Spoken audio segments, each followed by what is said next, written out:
अखंड हरिनाम शिव महापुराण कथा। शिव महापुराण प्रवक्ते श्रद्धेय नयनाताई साळवे। कार्यक्रम स्थळ लोंढरे, तालुका शहादा, जिल्हा नंदुरबार। बोली श्री शिव महापुराण की जय। पित्त जंबू फलसार भक्षितम् उमासुतं शोक विनाशकारकम्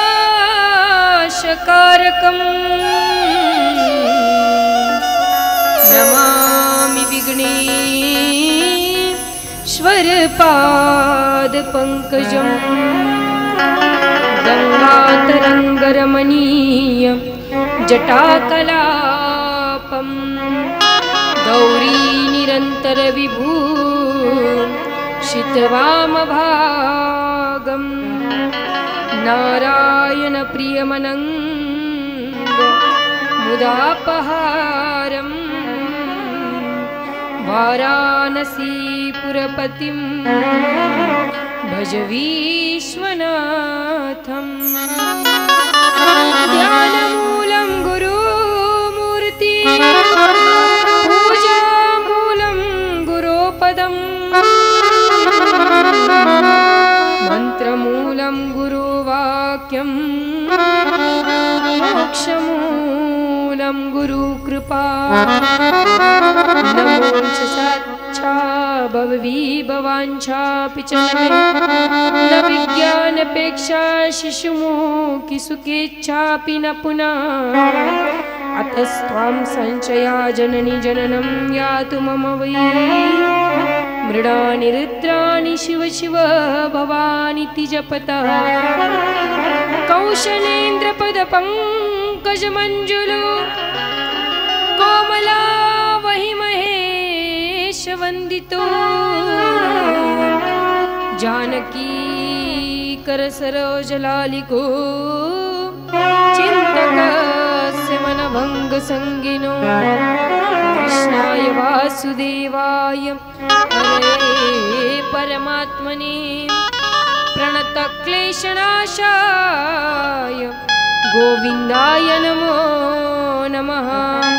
बोली श्री भक्तवत्सल भगवान की जय। गौरी शंकर भगवान की जय। सद्गुरुदेव भगवान की जय। श्री शिव महापुराण की जय। जय श्री राधे, जय जय श्री राधे, जय जय श्री राधे श्याम।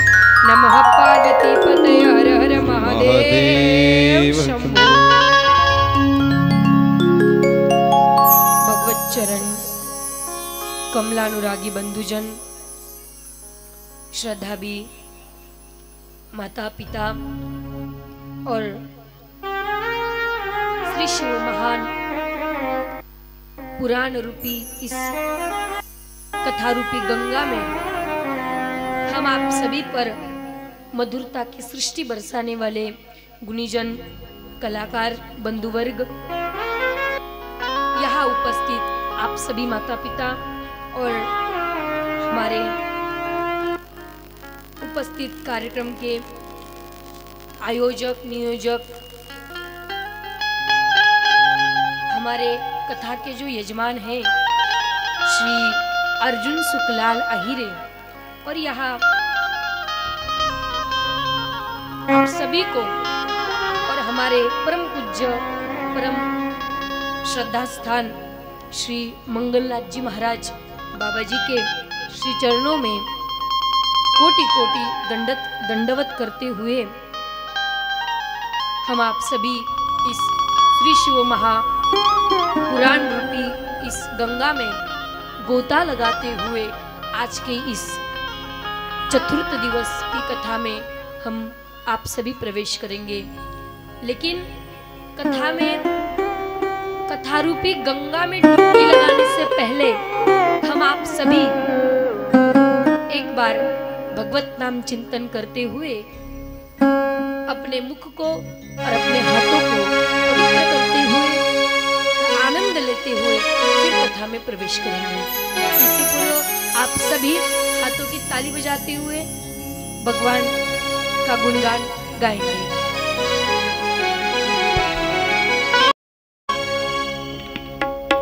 शलम किमौषधे क्लिश्यसि मूढ़ दुर्मते निरामयम कृष्ण रसायनम केवल।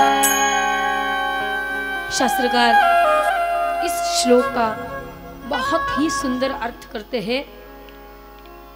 इदम शरीरम सतसंधि जर्जरम, ये जो भगवान ने हमको दिया हुआ ये जो शरीर है, एक दिन इस जर्जर अवस्था को प्राप्त होने वाला है।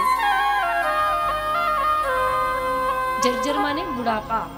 ये हमेशा के लिए युवा नहीं रह सकता, हमेशा के लिए तरुण नहीं रह सकता, हमेशा के लिए कौमार अवस्था ही नहीं रह सकती। तो कभी ना कभी तो ये जर्जर अवस्था को प्राप्त होगा ही। तो पतत्यवस्यम परिणाम पेशलम। देखिए हमारे संस्कृत में भी पता है, जैसे इंग्लिश में स्पेशल कहते हैं ना, तो ये संस्कृत से ही निकला हुआ शब्द है। क्यों? क्योंकि यहाँ पे कह रहे पतत्यवस्यम परिणाम पेशलम, पेशल, ऐसा पेशल परिणाम है। तो पहले तो भाई संस्कृत थी, बाद में फिर अंग्रेज आए, फिर उन्होंने निकाला, तो ये इसलिए तो बोल रही कि किमौषधे क्लिश्यसि मूढ़ दुर्मते। जीव को देखिए, जब कोई भी व्यक्ति बीमार होता है तो पहले क्या लेता है? हॉस्पिटल जाके क्या लेता है? औषधि लेता है। तो औषधि लेने के बाद, माने दवाई लेने के बाद, वो दवाई काम कब तक करती है? जब तक हमारा वो बीमारी ठीक ना हो जाए, रोग ठीक ना हो जाए, तब तक काम करती है। ऐसा तो नहीं कि जड़ से उखाड़ के फेंक देगी। लेकिन किमौषधे क्लिश्यसि मूढ़ दुर्मते, अरे मूढ़ व्यक्ति, तुम जो संसार की औषधियों में लगे रहे हो, संसार की जो दवाई ले रहे हो, वो कब तक काम करेगी? जब तक तुम्हारा रोग ठीक ना हो जाए। लेकिन उसके अलावा अगर तुम भगवत कथा रूपी दवाई अगर पियोगे, कौन सी दवाई? निरामयम कृष्ण रसायनम पिब। कृष्ण रसायन रूपी शिव महापुराण कथा रसायन रूपी अगर ये औषधि अगर तुम लोगे तो कभी ना बीमार पड़ने की टाइम आएगा, ना कभी फिर जब तक वो बीमारी हटती नहीं। माने ये अगर रसायन तुम लोगे, कौन सी रसायन बताई गई? तो कृष्ण नाम रूपी रसायन बताया गया है, शिव नाम रूपी रसायन बताया गया है, राम नाम रूपी रसायन बताया गया है। अगर ये रसायन तुम औषधि न लेते हुए अगर लोगे तो ना तुमको रोग होगा, और वही रोग जो पहले हुआ था या फिर बाद में होने वाला है, वो तुम्हारा रोग जड़ से उखाड़ के फेंक देगा। कौन फेंकेगा? तो कृष्ण निरामयम कृष्ण रसायनम पिब। इसलिए हर जीव को इस रसायन को पीना चाहिए। इसलिए आइए हम आप सभी औषधि लेने से पहले, दवाई लेने से पहले ऐसा एक रसायन पीते हैं कि हमको कभी रोगी ना हो। ऐसी रसायन कौन सा है? तो हमारा कथा रूपी जो रसायन है वो हम आप सभी को पीना चाहिए। इसलिए कल हमने तृतीय दिवस की कथा में श्रवण किया कि एकादश रुद्र की हम आप सबने कथा श्रवण की। आगे भगवान के अवतारों का बहुत वर्णन किया गया है, क्योंकि मैंने कल ही कहा था अवतारा असंख्य। यहाँ भगवान के अवतारों को हम संख्या में गिनती नहीं कर सकते, तो असंख्य भगवान के अवतार है। तो यहाँ पे व्यास जी बहुत सुंदर अवतार का वर्णन करते हैं, जो अर्ध नारी नटेश्वर हुए। तो इस अवतार लेने का प्रबंध क्या था भगवान का, क्यों हुए? तो इसका अर्थ यहाँ पे चरित्र बताते हुए, एक दिन ब्रह्मा जी सृष्टि कर करके थक गए, और थकने के बाद सोच रहे कि मैं जितनी सृष्टि बनाता हूँ उसकी वृद्धि नहीं हो पा रही है, मैं करूँ तो क्या करूँ? जब भगवान से पूछा तो भगवान ने कहा कि अब तक तो तुमने मानसिक तरीके से सृष्टि बनाई, अब तो तुमको मैथुनी सृष्टि बनानी चाहिए, मैथुनी सृष्टि की रचना करो। तो इसलिए तुमको क्या करना पड़ेगा, तो भगवान भोलेनाथ की तुमको तपश्चर्या करनी पड़ेगी, उनके नाम की पंचाक्षर मंत्र का तुमको जाप करना पड़ेगा। तो तभी फिर ब्रह्मा जी ने तप करना प्रारंभ किया। तप करते हुए बाद में बहुत दिनों तक तप किया। उसके बाद जब भगवान भोलेनाथ प्रसन्न होकर जब दर्शन दिया भगवान ने, तो एक अंग से भगवान पार्वती रूप में थे और एक अंग से शिव रूप में थे। तो जैसे ही दर्शन दिया तो ब्रह्मा जी ने कहा कि हे प्रभु, मैंने तपश्चर्या करके आपको इसलिए प्रसन्न किया है ताकि मैं अब तक जो सृष्टि कर रहा हूँ उसकी वृद्धि नहीं हो पा रही है, मुझे कष्ट हो रहा है, तो मैं वृद्धि कैसे करूँ। तो जब मैंने भगवान नारायण से पूछा तो उन्होंने मुझे मैथुनी सृष्टि करने की आज्ञा दी। तो इसीलिए भगवान, तो आप मेरे ऊपर कृपा करके मेरी सृष्टि का, मैथुनी सृष्टि का प्रारंभ आप ही से हो, यही मैं चाहता हूँ। तो भगवान भोलेनाथ ने कहा कि हे पितामह, तुम्हारा जो सारा मनोरथ है, माने तुम्हारे मन में जो इच्छा है, वही सब वृत्तांत तो मुझे पता चल गया है, तो इसलिए चिंता ना करो। इसलिए मैं तुम्हारे सामने जो आया हूँ ना, तो अर्ध नारी और अर्ध पुरुष बन के आया हूँ, तो तुम चिंता ना करो। लेकिन तभी मानसिक सृष्टि करते हुए भगवान पितामह ब्रह्मा सोच रही थी कि इसकी वृद्धि नहीं हो रही थी, इसलिए उन्होंने तपश्चर्या तो की थी। लेकिन यहाँ पे ब्रह्मा ने जब भगवान को बताया कि प्रभु, मैं उसमें असमर्थ था सृष्टि करने के लिए, मैंने बहुत सारे की सृष्टि की, इतना ही नहीं, मेरे प्रत्येक अंग प्रत्यंग से मैंने सृष्टि करने का प्रयास किया, लेकिन उसकी वृद्धि ना होने के कारण हे प्रभु आप मेरे ऊपर कृपा करिए। तो जब भोलेनाथ ने कहा कि बताओ, मैं तुम्हारे ऊपर बहुत प्रसन्न हूँ, तुम क्या वर मांगना चाहते हो, मांगो। तो तभी शिवे नारी कुलम सृष्टुम शक्तिम देई नमोस्तुते चराचरम जगत विद्धि हेतो मातर शिवम प्रिय। हे प्रभु, आपकी जो प्रियतमा है, आपकी जो पत्नी है, मैं तो चाहता हूँ कि आगे वही भवानी मैया इस मृत्युलोक में अवतार लेकर के उन्हीं के द्वारा और आपके द्वारा इस मैथुनी सृष्टि की रचना का प्रारंभ हो, यही मैं चाहता हूँ प्रभु। और तब ऐसे मांगते हुए फिर दूसरा वर मांगा, क्या कि चराचर विवृत्तीर्थम मशीनेकन सर्वगे दक्षस्य मम पुत्रस्य पुत्री भव भवाम्बिके। तो जब पार्वती मैया इस सृष्टि में आएगी, इस धरती पर आएगी, तो उनका जन्म कहाँ हो, तो दूसरा वर मांगा कि मेरे पुत्र दक्ष की पुत्री बनकर के आए। ऐसा जब दूसरा वर मांगा तो भगवान ने कहा तथास्तु, और भगवान भोलेनाथ प्रसन्न होकर के वहां से अंतर ध्यान हो गए। तो इसी प्रकार तभी से फिर जब ब्रह्मा जी ने मैथुनी सृष्टि का वर मांगा था, तो इसीलिए भगवान भोलेनाथ और मैया को इस धरती पर आना पड़ा। तो इस प्रकार हम आप सब ने एकादश रुद्र का वर्णन सुना, चरित्र सुना। तो आगे चल करके हमने द्वितीय दिन की कथा में श्रवण किया था कि दक्ष की कितनी पुत्री हुई थी। वैसे तो श्रीमद् भागवत महापुराण के अनुसार लिया जाए तो 13 ही पुत्री हुई थी, 16 पुत्री हुई थी। तो 16 में से 13 जो थी वो धर्म को ब्याह दी थी, एक अग्नि को दी गई और एक पितरों को दी गई, और जो 16 नंबर की थी, जो सबसे छोटी थी, उसका नाम था सती, जो भगवान शंकर को दी गई।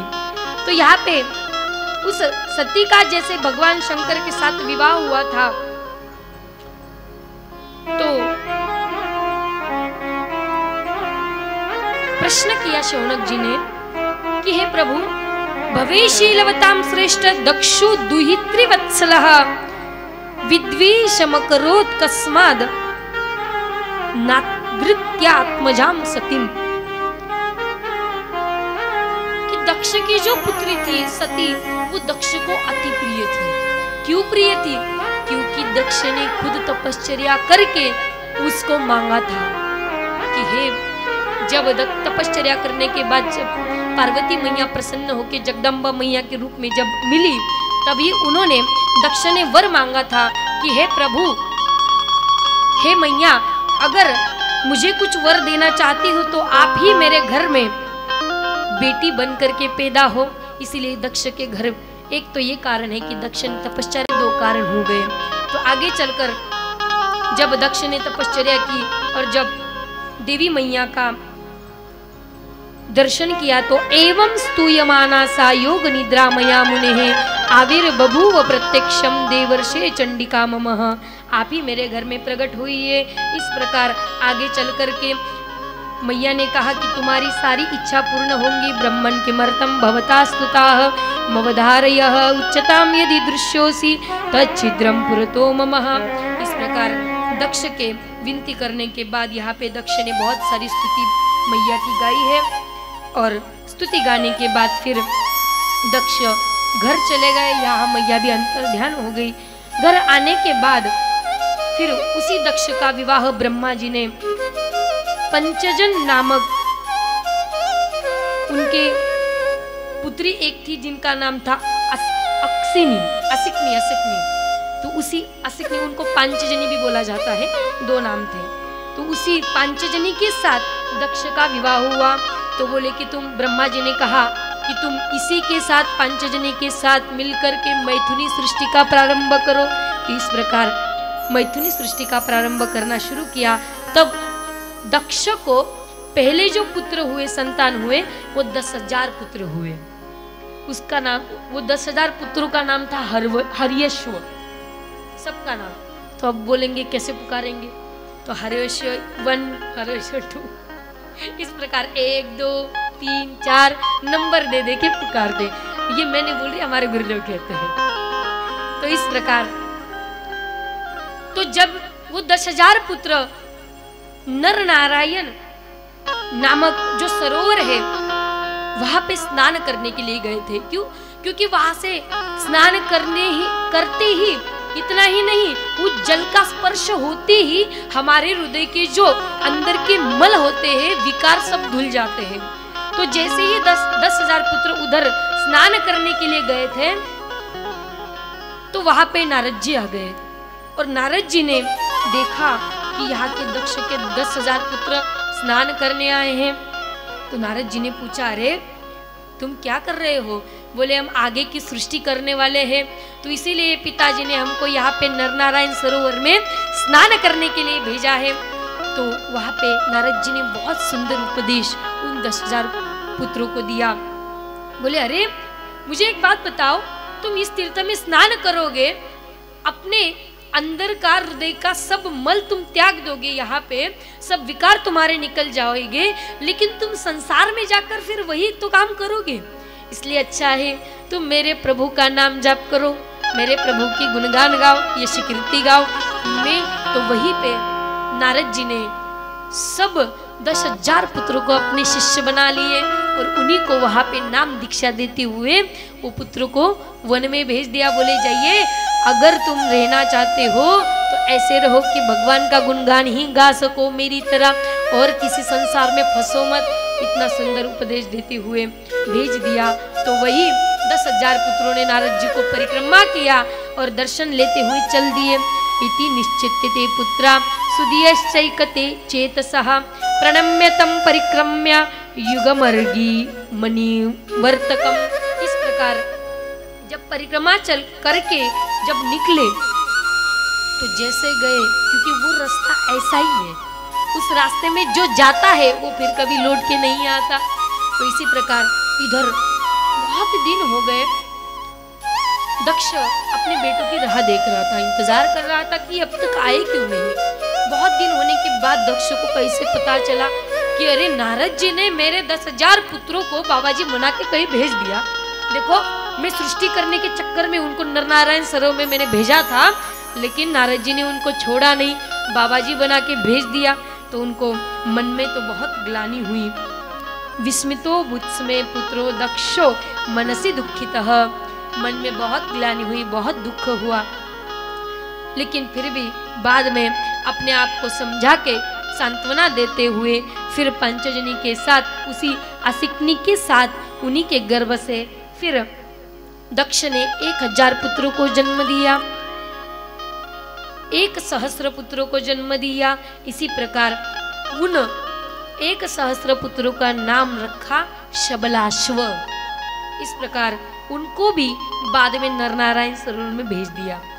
अब सब प्रेम से बोले एक बार हर हर महादेव, और थोड़ा जोर से हर हर महादेव, ध्यान देकर सुनेगा। इस प्रकार वो शबलाश को जैसे ही भेज दिया तो वो भी जैसे ही सरोवर में स्नान करने के लिए गए और अपना उनके हृदय का जो भी मल था माने विकार था वो सब धुल गया। उतने में फिर से नारद जी वहां पे आ गए। वहां पे आने के बाद फिर से नारद जी ने जो उपदेश पहले 10,000 पुत्रों को दिया था अब वही उपदेश फिर से इन 1,000 पुत्रों को दे दिया। बोले अरे संसार में जा करके क्या करोगे? संसार का अर्थ क्या होता है? संसरती संसरती आशा संसार, जो केवल खींचता रहता है। बोले क्या करोगे? एक काम करो, संसार में फंसो नहीं, मैं तुमको नाम दीक्षा देता हूँ। तिलक चंदन लगा करके नाम दीक्षा दे करके बढ़िया उपदेश दिया और फिर वन में भेज दिया। तो जैसे गए फिर वापस आए नहीं। इधर फिर दक्ष को जैसे ही पता चला अरे मेरे भाई ने ऐसा मेरे साथ किया कि मेरे पहले तो 10,000 पुत्रों को अपना शिष्य बना करके उनकी मति फेर दी, उनकी बुद्धि खराब कर दी, और ये भी 1,000 जो पुत्र थे उनको भी ऐसा ही कर दिया। तो उस समय दक्ष को बड़ा क्रोध आया। मन में तो वैसे ही दुख तो हो रहा था लेकिन क्रोध भी आ रहा था। लेकिन जब वहां पे नारद जी आए तो बड़ा भड़क गए। बोले इतना ही फटकार लगाई नारद जी को।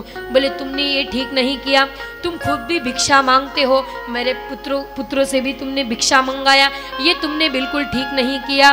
तुम तो बहुत शठ हो, बहुत निर्दयी हो। किम कृतम ते मदम दृष्ट किम कृतम ते अधमा श्रेष्ठ साधुनाम साधुलिंगतः भिक्षुर मार्गौर अभरकानाम वेदर्शितो साधुकारिणः। अरे तुम अमंगल करने वाले हो और तुम इतना ही नहीं अर्भक हो। इतना बहुत फटकार लगाई, बहुत डांटे। बोले तुमने ये ठीक नहीं किया। इस प्रकार जब गुस्सा आया तो क्रोध के मारे उस समय दक्ष ने नारद जी को श्राप दे दिया। शापम प्रत्यगृहीत त्वं स मुने निर्विकारधि एषु एव ब्रह्मसादो सहते सोपि च स्वयं। मैं नहीं बोल रही, यहाँ पे श्री शिव महापुराण में वर्णन आया है। जब श्राप दे दिया बोले जाओ तुम कभी एक जगह ठहर नहीं सकते, तुम क्षण के लिए भी एक जगह ठहरे तो वहां पे अलग ही हो जाएगा। बोले तुम कभी मत ठहरना, तुम हमेशा ही विचरण में लगे रहना, क्योंकि अगर तुम ठहर गए तो ना जाने कितनों को बाबा जी बना दोगे, और मैं नहीं चाहता कि मेरे और पुत्र बाबा जी बने। इस प्रकार दक्ष ने बहुत सारा क्रोध करके अपने आप को फिर ब्रह्मा जी ने आकर के दक्ष को शांत किया। बोले शांत हो जाओ। फिर बाद में फिर नारद जी की भी वहां पे प्रशंसा की। बोले हो तो तुम सबके गुरु, क्योंकि नारद जी का दर्शन जिसको हो जाता है, नारदो देव दर्शन, जिसको नारद जी का दर्शन हो गया तो समझ लेना उनको भगवान दूर नहीं है, एक ना एक दिन फिर भगवान का दर्शन होना ही है। तो इस प्रकार आगे चल करके दक्ष ने तय किया कि मैं जैसे ही बेटों की सृष्टि करता हूँ तो बेटों को ये बाबा जी बना देता है। तो ब्रह्मा जी ने कहा अब तुम बेटों की नहीं बेटियों की सृष्टि करो। क्यों? क्योंकि बेटे तो दूसरे के शिष्य बन जाते हैं, लेकिन बेटियां किसी की शिष्य नहीं बनती, वो खुद की शिष्य बना लेती है। इस प्रकार जब आगे चल करके फिर दक्ष ने पांचजनी के गर्भ से 60 पुत्रियों को जन्म दिया। तो 60 पुत्री किस किस को दी? तो धर्म को 10 पुत्री दी।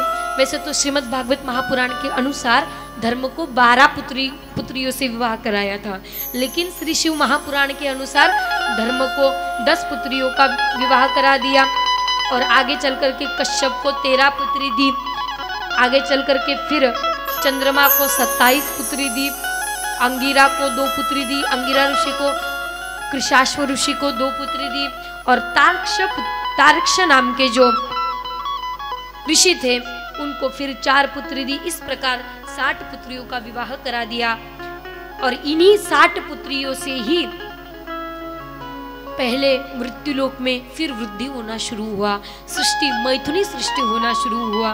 इस प्रकार आगे चल कर के फिर दक्ष ने पत्नी सहित देवी का ध्यान किया, देवी की स्तुति की और आगे फिर देवी को याद करते हुए स्मरण करते हुए देवी से विनती करने लगी कि हे देवी मैया, आपने तो मुझे वरदान दिया था, मैं तुम्हारे घर में अवतार लूंगी, आप कब आने वाली है। इस प्रकार भक्ति भाव से उनकी स्तुति करते हुए कहा कि महेशानी नमस्तुभ्यं जगदम्बे सनातनी कृपाम गुरु महादेवी सत्य सत्य स्वरूपिणी। इस प्रकार जब भक्ति भाव से स्तुति की तो वहां पे उसी दिन सुंदर मुहूर्त देखते हुए दक्ष ने पांचजनी को गर्भाधान किया और उसी गर्भाधान के बाद फिर भगवान का आदेश मानते हुए जगदम्बा माता ने उनके गर्भ में प्रवेश किया। तो जब जगदम्बा मैया साक्षात जगत जननी जब उस पांचजनी के गर्भ में थी तो सब जगह ऐसा प्रकाश, ऐसी कांति, ऐसा तेज प्रकट होता था, इतना प्रकाशमय वो वातावरण था कि सब देवता देख करके चकित हो गए और ऊपर से स्तुतिगान करने लगे। जब उमा देवी ने गर्भ में प्रवेश किया था तब ऊपर से इंद्र देवता आदि सभी देवताओं ने पुष्प वृष्टि वर्षाई थी। इस प्रकार आगे चल करके उसी देवी ने जब 9 महीने पूरे हो गए, 10वां महीना लग गया तो 10वें महीने में अंतिम महीने में जब अंतिम दिन रह गए थे तो उसी दिन में फिर जगदम्बा मैया ने पांचजनी के गर्भ से जन्म लिया। तो जन्म लेते ही ऐसा स्वरूप था, छोटा सा स्वरूप था, लेकिन पूरी देवी मैया ही दिख रही थी, पूरा पहचान में आ रही थी कि यही जगदम्बा मैया है। क्यों? क्योंकि हाथ में खड्ग लिए, एक हाथ में फिर पुष्प लिए और एक हाथ में फिर त्रिशूल भी लिए। इस प्रकार जब उस रूप का दर्शन किया फिर पांचजनी मैया और दक्षराज ने फिर देवी मैया को प्रणाम करते हुए विनती की कि हे देवी मैया, आप अपने बाल स्वरूप में आ जाइए। इस प्रकार फिर बोलते हुए देवी मैया बाल स्वरूप में आ गई और उसके बाद फिर नारद जी ने आदि सभी देवताओं ने उनका दर्शन किया। आगे चल कर के वही देवी मैया, उनका नाम रखा गया सती मैया। पहले तो उमा भी कहा जाता था। इस प्रकार बहुत नाम हुए उसी देवी के। आगे चल कर के वही सती जब युवा अवस्था को प्राप्त होने लगी तो दक्ष को चिंता होने लगी कि मेरी बेटी तो बड़ी होती जा रही है, इसका मैं विवाह किससे कराऊंगी। क्योंकि पहले तो इसको जब देवी मैया प्रसन्न हुई थी तो तभी कहा था कि मैं जन्म लूंगी लेकिन शंकर भगवान की पत्नी बनूंगी, शिव जी की अर्धांगिनी बनूंगी। लेकिन अब तो भगवान शिव की माया की वजह से दक्ष तो सब भूल ही चुका था, फिर भी चिंता कर रहा है कि मैं मेरी बेटी का मंगल कैसे करूंगा। इस प्रकार सोचते हुए फिर वहां पे बहुत सारे ऋषि मुनि आए, सभी देवता भी आए। देवताओं ने सती का दर्शन किया, ऋषि मुनियों ने सती का दर्शन किया, स्तुतिगान किया और फिर देख करके स्तुति करके नमो भगवते तुभ्यं यत एतत् चराचरम पुरुषाय महेशाय परेगाय महात्मने। इस प्रकार देवी मैया की स्तुति करते हुए सब स्वर्गलोक चले गए, सब अपने अपने धाम चले गए। इस प्रकार आगे आकर के वही सती नारद जी से भगवान के बारे में सत्संग सुनने लगी और भगवान का जो यशोगान कीर्ति कथा है वो नारद जी के श्रीमुख से सुनने लगी। और सुनने के बाद फिर उन्होंने मन में तो तय कर ही लिया था कि मेरे पति तो कौन है, भगवान शिव ही है। बाद में फिर दक्ष ने पहले ही तय हुआ था कि मैं, जगदम्बा माता ने पहले ही कह दिया था कि मैं भगवान शिव की अर्धांगिनी बनूंगी, तुम्हारी पुत्री तो बनूंगी ही लेकिन घर तो उन्हीं के जाऊंगी। इस प्रकार माया से फिर से हट कर के देवी मैया ने याद दिला दिया कि मेरे तपश्चर्या में लीन हो जाते हो तो ऐसे भगवान की यशोगान कथा मैं भी सुनना चाहती हूँ। इस प्रकार जब बोले तब भगवान शिव अपने वृषभ मैंने बैल के ऊपर बिठा करके, नंदी के ऊपर बिठा करके सती मैया को दंडकारण्य वन में उधर ऋषि के पास लेके गए। अगस्त्य ऋषि के पास ले जाने के बाद फिर वहां दोनों पति पत्नी ने भगवान राम की बहुत सुंदर कथा सुनी। और कथा सुनने के बाद जब वापस आ रहे थे तो वहां आते आते जो है उस समय त्रेता युग चल रहा था। और त्रेता युग में भगवान राम अपनी लीला कर रहे थे। क्यों? क्योंकि उनकी जो पत्नी थी सीता मैया, उनको हरण करके रावण ले गया था। तो भगवान को तो लीला ही करनी थी। तो लीला लीला में राम हर किसी से पूछते दंडकारण्य में, हे खग हे मृग मधुकर श्रेणी तुम देखे सीता मृग नयनी। हे खग, हे पक्षियों, हे वृक्षों, क्या तुमने मेरी मृगनयनी जैसे माने हिरणों के जैसे आंखें होती है वैसे मेरी पत्नी की आंखें है, मेरी ऐसे आंखों वाली प्रियतमा को तुमने कहीं देखा है? ऐसे रोते हुए हर किसी से पूछते। तो उसी प्रकार लक्ष्मण और राम जी जैसे विलाप कर रहे होते, विलाप करते करते जैसे पूछते जाते रहे थे, तो उसी समय भगवान भोलेनाथ और सती मैया वहीं से गुजर रहे थे। तो जैसे ही भगवान भोलेनाथ ने देखा कि अरे राम राम राम राम, मेरे प्रभु तो बहुत सुंदर लीला कर रहे, तो दूर से ही भगवान भोलेनाथ ने प्रणाम किया, मनोमन फिर दंडवत कर दिया। तो जैसे ही दंडवत कर रहे थे तो सती मैया ने देखा, देख करके पूछने लगी, पहले तो विस्मित हो गई, आश्चर्यचकित हो गई और पूछने लगी, इति दृश्यम सती दृष्ट्वा शिव लीलाम विमोहिनीम सुविस्मिता शिवम प्राह शिव माया विमोहिता। हे प्रभु, आप जिसको प्रणाम कर रहे हैं वे कौन है? तो बताया प्रभु ने, ये ऐसे वैसे कोई साधारण पुरुष नहीं है, ये साक्षात रघुकुल नंदन दशरथ राजा के पुत्र है। और वो जो उनके छोटे भाई है उनका नाम है लक्ष्मण, बड़े भाई का नाम है राम। लेकिन देवी ने कहा कि हे प्रभु, आप तो सबसे पूजनीय है, देवादिदेव महादेव है। एक बार बोली हर हर महादेव, थोड़ा और जोर से हर हर महादेव। तो इस प्रकार जब दोनों भाइयों का परिचय दे रहे थे तो बोले कि जो छोटे भाई लक्ष्मण वो साक्षात शेषनाग के अवतार है, लीला कर रहे हैं। और जो बड़े भाई है श्री प्रभु रामचंद्र, वो कोई साधारण पुरुष ना होते हुए वो साक्षात श्री विष्णु के अवतार है। दोनों इस जगत में लीला करने आए हैं, लेकिन लोक कल्याण के लिए लोगों को दिखाते हुए, शिक्षा देते हुए ऐसा विलाप कर रहे हैं।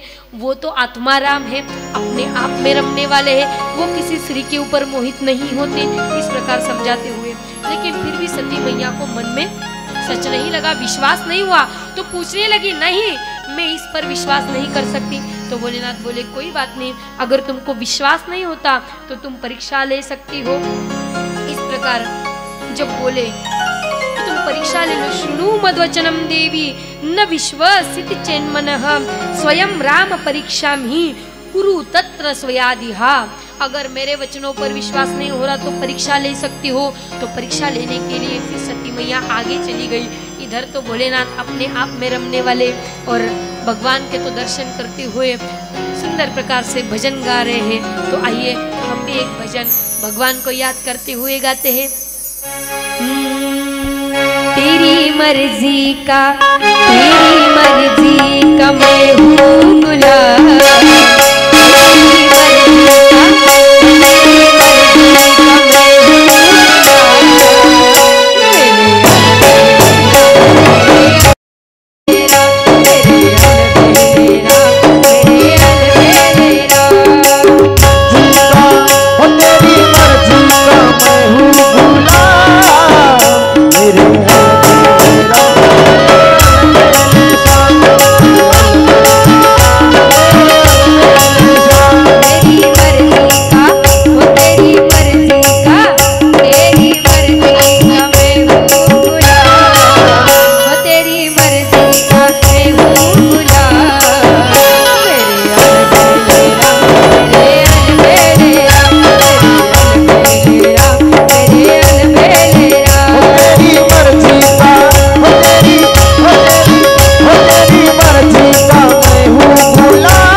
अखंड हरिनाम शिवमहापुराण कथा शिवमहापुराण प्रवक्ते श्रद्धेय नयनाताई साळवे। कार्यक्रम स्थळ लोंढरे, तालुका शहादा, जिल्हा नंदुरबार।